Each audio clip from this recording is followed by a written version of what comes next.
হঠাৎ মরিচের দাম কমে যাওয়ায় হতাশ নওগাঁর কৃষক। জেলার পাইকারি কাঁচা মরিচের হাটে প্রতি কেজি মরিচ বিক্রি হচ্ছে ৬০ থেকে ৭০ টাকায়।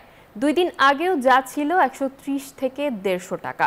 ব্যবসায়ীরা বলছেন, ভারত থেকে কাঁচা মরিচ আমদানি হওয়ায় হঠাৎ এই অবস্থা। বাবুল আক্তার রানার তথ্য ও চিত্রে ডেস্ক রিপোর্ট।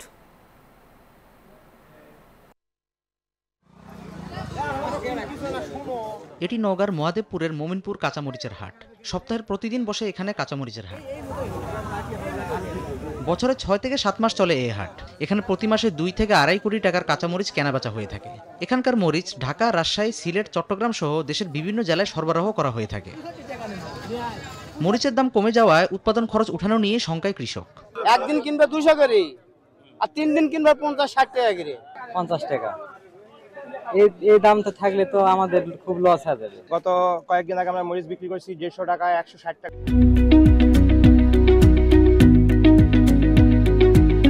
৭০ টাকা। সেই বাজার বর্তমান হ্রাস পেয়ে এখন প্রায় ৫০ টাকা, ৬০ টাকা। ভারত থেকে মরিচ আমদানি হওয়ায় হঠাৎ করে এই অবস্থার সৃষ্টি হয়েছে বলে জানালেন এই ব্যবসায়ী।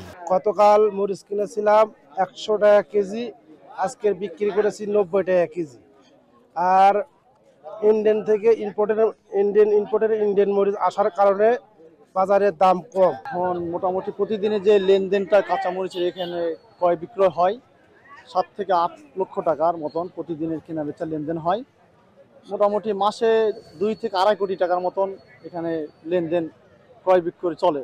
কৃষকদের নিয়মিত পরামর্শ সহ সকল ধরনের সহযোগিতা দিয়ে যাচ্ছে কৃষি বিভাগ। কৃষি সম্প্রসারণ অধিদপ্তরের মাঠ পর্যায়ের কর্মকর্তারা এই মরিচ চাষীদের মরিচের রোগবালাই ব্যবস্থাপনা সহ আধুনিক বিভিন্ন প্রযুক্তি দিয়ে তাদের সহযোগিতা করে আসছি।